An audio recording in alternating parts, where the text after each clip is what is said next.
ജനകീയ കോടതിയിൽ പിണറായി വിജയൻ ജയിച്ചു കഴിഞ്ഞു. അതോടുകൂടി പിണറായി വിജയൻ ജയിക്കുന്നതോടുകൂടി വി ഡി സതീശനും തീർന്നു, യു ഡി എഫിന്റെ ഘടകകക്ഷിയിൽ നിന്നു. ഏറ്റവും നല്ല കാലം പിണറായി വിജയന്റെ കാലമാണ്. ഏറ്റവും നല്ല കാലമാണ് ഇപ്പോൾ. അദ്ദേഹത്തിനെതിരെ ഒന്നും ചെയ്യാൻ യു ഡി എഫിന് പറ്റുന്നില്ല എന്നുള്ളത്. ഒരു സ്ഥലത്ത് ഒരു ബാറ്റിൽ ഒരു പി വി അൻവറിൽ ഒതുങ്ങി ഇത് അവസാനിക്കാൻ പോവുകയാണ് എൻ്റെ അഭിപ്രായം. യു ഡി എഫിന്റെ പ്രതിപക്ഷ നേതാവിനെതിരെയുള്ള മുഴുവൻ വികാരങ്ങളും ഈ നിലമ്പൂരിൽ പ്രതിഫലിക്കുന്നുള്ളത് ഞാൻ വിചാരിക്കുന്നതാണ്. എൻ്റെ വിചാരം എന്താണെന്നറിയോ? ഈ പറഞ്ഞ സുധാകരന്റെ പക്ഷം ശക്തമായി ഇതിനായിട്ട് അടിയൊഴി നടത്തും. ഈ പറഞ്ഞ സ്ഥാനാർത്ഥി മാറ്റിയ വി ജോയിന്റെ പക്ഷം നല്ല രീതിയിൽ അടിയൊഴുക്ക് നടത്തും.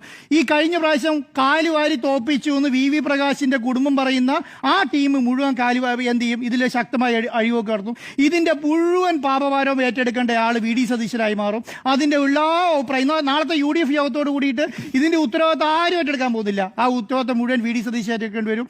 അതോടുകൂടി ഈ പറഞ്ഞ യു ഡി എഫിലുള്ള കലഹം വലിയ രീതിയിൽ മാറുകയും ഞാൻ പറഞ്ഞ ഏറ്റവും നല്ല കാലം ആരതാണെന്നറിയോ? ഏറ്റവും നല്ല കാലം പിണറായി വിജയന്റെ കാലമാണ്.